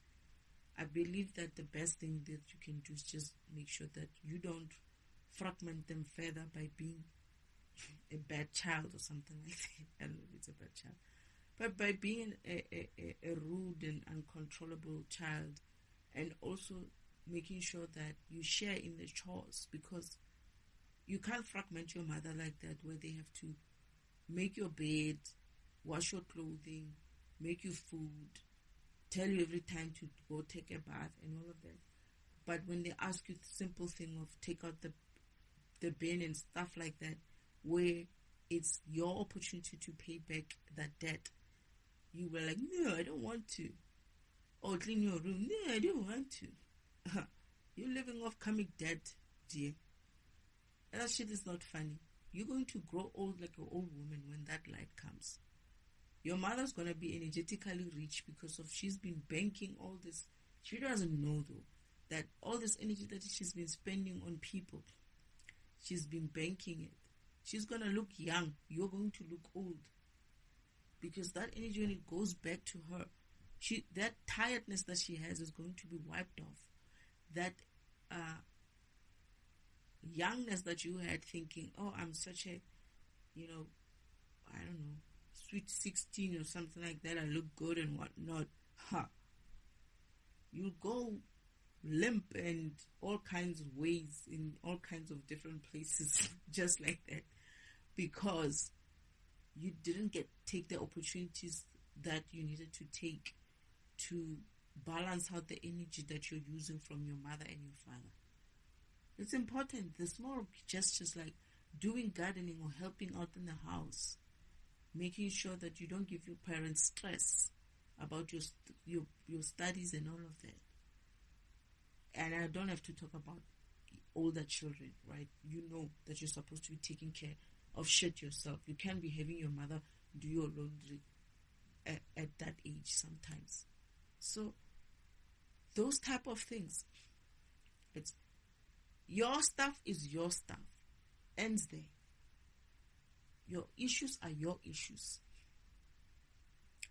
If you want to take care of them, you're going to take care of them through the right way by connecting to Source, that is God Himself and your ancestors, including those children, needs to be spiritually aligned, especially the ones, the babies. I think they already are.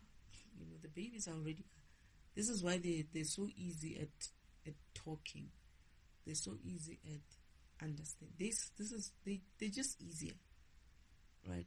But there's an age, man, where these children are aware of what they're doing. They need to stop doing those things. And you, as a parent, is going to be guided as to how you're going to do for this child. What you're going to do for this child. And they're going to be able to pay it back in some way one day. Is there anything else, Spirit, that I'm forgetting? So, yeah. What other way?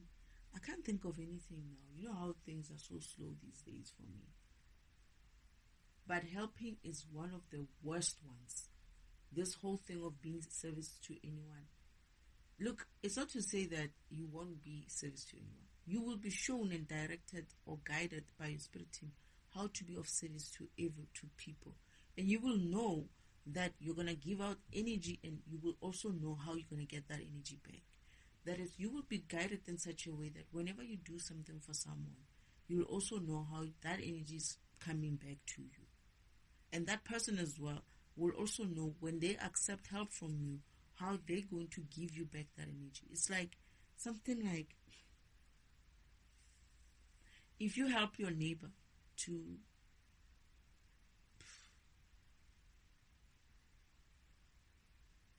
build a shed or something, right? They could in reverse help you to clean up your garden or something, your house or something like that kind of reciprocal. This word just doesn't come out for me, but that kind of payment back in a form of energy, not just money, but in a form of energy. Like, I'm gonna help my friend next door build a shed, right? And once he's done, right, when I call him and say, you know what, I have to do this, my yard is dirty, I need to clear this and whatnot, he's gonna come in there with the same energy that you gave out when you were helping him build his house, and he's gonna help you in that way. And people are going to live that kind of understanding. But then most people are going to also start being like, you know what, I'd rather do it myself little by little. But there's some tasks which you cannot do yourself. obviously you're going to know how you're going to do that. You're going to call people, ask people, pay people, and accordingly. That is, I believe that you might not be energetically giving your energy in that way, but you'll still be able to pay them. But that payment is going to have to be enough. That is, if you pay someone and you underpay them, it's going to show. It's calculated accordingly. It's almost like just because of you using the earth or world's way of calculation of your money, how you pay people. In the universe, karma doesn't work that way. Karma is going to look at it in the way that it's supposed to look at it. How much does that money buy you energetically? You know what I mean? And if it finds it short, it's going to make sure it balances it out. That is, if that person is walking away with this person didn't pay me enough for all that work. How can I do all that work for the whole day? What am I going to do with this? He will get his energy back. He will get something from you back one day. Because you cannot go and be like, oh, I'm just going to be pushing, money to them and let them walk. If you underpaid anyone and that person was unhappy with it, that is, they felt like you owed them, you could have given them enough, right? It's going to be reversed. And similarly, if you give them more than they needed to get, right, that is, maybe they tricked you and they made you pay more than what you were supposed to pay them, that energy is going to come back to you as well. The universe looks at the intention. Intention is key. So if I'm paying you and my intention is to rob you, right, you cannot hide that shit, Shem. Not from the universe. The universe knows. You can't hide it. You can't be like, yeah, I'm going to sneakingly pretend like I want to pay him. And the universe is... That energy, that low vibrational energy shit, the universe picks it up, knows how to calculate that. But if you're paying someone and you're like, I don't know how much it's supposed to cost, maybe I will ask him. And you find that he's just like, give me 2,000. And you're like, oh my goodness, so much. It doesn't cost 2,000. I don't have it, but let me go and try to see if I can't come up with 2,000. You give that person 2,000 and on his other end is like, yeah, I got him good. Oh, that energy is going to go back to you. The might not come in money. It might not come in money, but it will come back in some way where you'll be feeling like, okay, I'm not really like in lack in that way anymore because of your energy is back. But that person who stole from you, expect that person to start looking old. His next job, where he's supposed to work hard, he won't be able to do that job because energy will have been zapped out of him. It's going to be balanced. That's essentially the idea, that we have to live in a balanced energetical universe. What else? What else is there for? How else do you interfere with the universal law?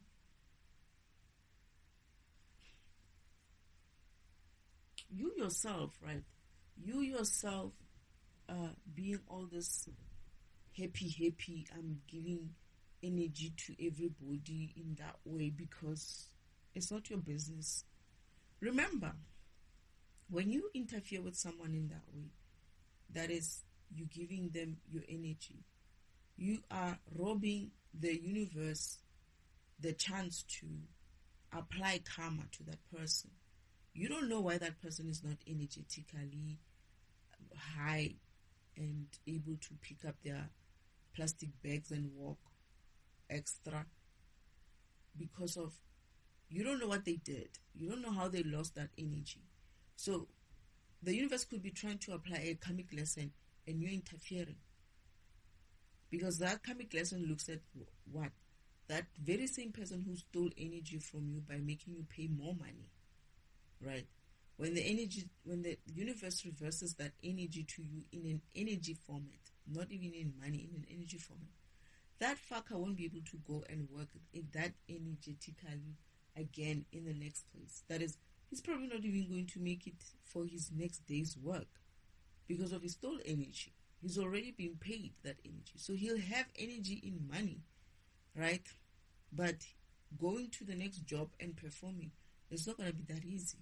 So now here comes Josh on the side saying, oh, I can see you can't do your job. Let me help you as well, right? The universe was trying to give that person a lesson by taking the energy back and giving it back to the rightful owner. But Josh comes and helps that person. Essentially, that person is doing what? Avoiding karma. And it's not your job to interfere. And what are you going to get? Josh is going to get a karmic lesson as well, as much as that one is still owing, right?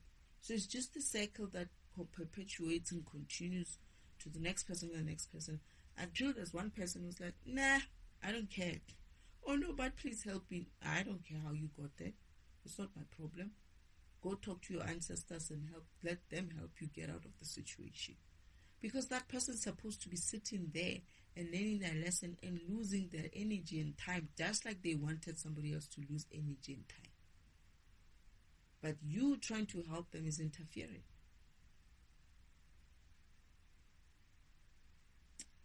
And another thing is, the reason why you shouldn't do that is because of this person is supposed to be aligning with their ancestors.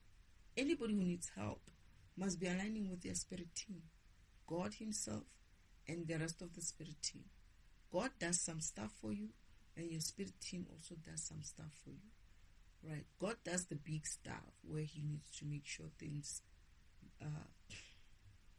your mission, remembering who you are, what problem you are, learning how to activate your powers, your gifts and all of that. And then after that, how you navigate certain things. It's your ancestors who are going to tell you, your program does it this way. Let's try it that way. Oh, no, you're doing it the wrong way. Let's do it that way. Where they need more information or they cannot get you through, God steps in. That's how it works. I'm working with Father most of the time, but sometimes my grandmother comes through. I believe today she was here, but I don't know what she wanted to tell me. They were just flickering lights today. I don't know what they're trying to tell me, but I'll see it for what it is. But I feel like they were trying to warn me about something. I didn't really care. I heard some noise outside. Before I heard the noises, I saw the lights flickering, and they've been flickering for a while. And I went and looked outside. I didn't see anything. But before I went and looked, there was like a noise and like someone was running. And I was like, I'm not so sure. But anyway, if there's someone in the yard, that's fine. If he wants to come through and come in, whatever, man. Do whatever you want. I don't care for it. And I went and looked through the windows around the house to just see if I can see anything. I can be that crazy sometimes. I will even go outside. I don't have a problem. I don't give a shit about shit like that. But then I laughed. I was like, probably they were trying to scare me or something. And I don't care. They've played these games as well when I was at the farm. They used to do the same thing. Make it as if like somebody's running around the yard. There's some things or people. Anyway. But yeah, your ancestors are supposed to be helping you. It's not to say that that person doesn't have help. That person has help, plenty of energy from the ancestors and God. And that's why he's supposed to go and ask for more help. They will show him how to gain more energy. It's not your business. But if you interfere in that way, you're essentially interfering with this person's ancestry. And you're also interfering with this person's ascension. Like, they're not growing their program. Because when they face a problem, you come and you help them. They'll never learn. Instead, you're killing them as well. Because you're delaying their progression of learning. You're delaying their progression of ascending spiritually. You're delaying their progression of understanding how to activate their powers, how to get their energy, and how to get it balanced in such a way that they don't have to steal from the next person. So you're not doing them a favor, you're killing them instead. Yeah. And what else? I've been scratching throughout this recording too. They were like as soon as I came into the bedroom, they were like on fire and doing all kinds of things. And I'm still itching.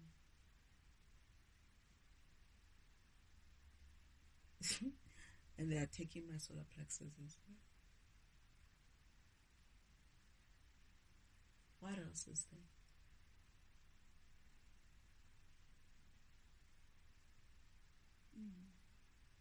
I feel like that's it. Well, not it. If there is some more, maybe when I re-listen to this program, this recording, I'll remember some more and then I'll do a part 2 to it. But for now, that's what I can think of. Spirit said, many ways to interfere with universal law. And I'm like, I don't think there are that many. So I don't know how many ones I mentioned, but yeah. There's many scenarios, obviously, right? Scenarios are going to be unique to the beings involved, to the environment, and every other thing that is involved. But essentially, there's like a basicness of the whole thing, is in like, basically, you shouldn't be helping, whether it's any this way or that way, it's not your place, right? And this is the reason why it's not your place, because this person's supposed to be talking to their ancestors for that kind of help. And you don't know what karmic lesson they're going through. And it's not your place to interfere with that karmic lesson. The danger of also losing your own energy for that. Because what you're going to get, for instance, if you are the one who's going around, oh, I'll help this one, I'll help that one. You're going to be in a position where you don't have any energy because you're helping this one and that one, and you don't have a way of getting back your energy. Spirit will teach you why it's bad for you to use your energy in that way. And this is why people come. It's like, I always help everybody, but whenever I need help, nobody's willing to help me. Yeah, you're Lastach. We'll call it Lastach, where I come from. You are, what's the word for it? You should have kept your code. You should have kept to your code. So this is where you're going to get a lesson instead of a death. You're going to get a lesson where you're sitting there, you're unable to do anything, you're watching people using the energy that you saved them, going in places and reaching places, and you can't do things anymore. Because you can't get your energy back. Because there is a way as well of how you get your energy back. But if you're giving it away, right, you need to learn why you're giving it away and how to get it back. And if that being that someone else is also interfering with to not learn their lesson, they're going to keep going and stealing energy from others without that lesson of, oh my goodness, I stole energy from so and so and so and so and so and so. That way the energy comes back to you. But in a way, you might just have yourself in a situation where you're not able to bring back that energy immediately, and if you're not, it means you suffer for that time. That will be your karmic lesson. You'll know next time not to do that. You'll be like that grandfather who was like, thank you very much. I know you're trying to help, but there's no need.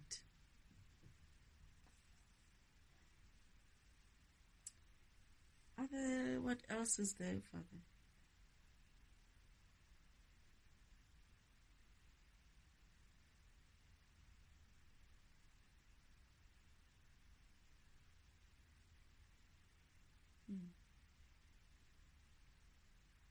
I'm actually just thinking about anything else except for this many ways of interfering with universal law. I'm thinking about how I'm being fragmented. I'm being attacked right now.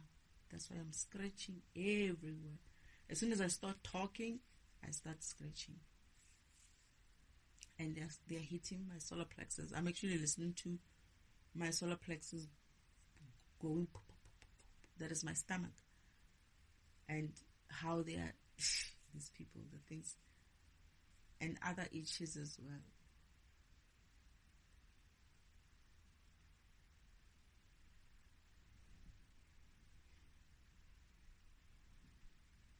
I don't think there's anything else.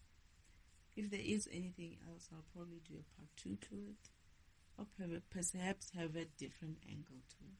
But that's all I can think of for now. The many ways to interfere with universal law. Anyway, Spirit, if there's nothing else, thank you.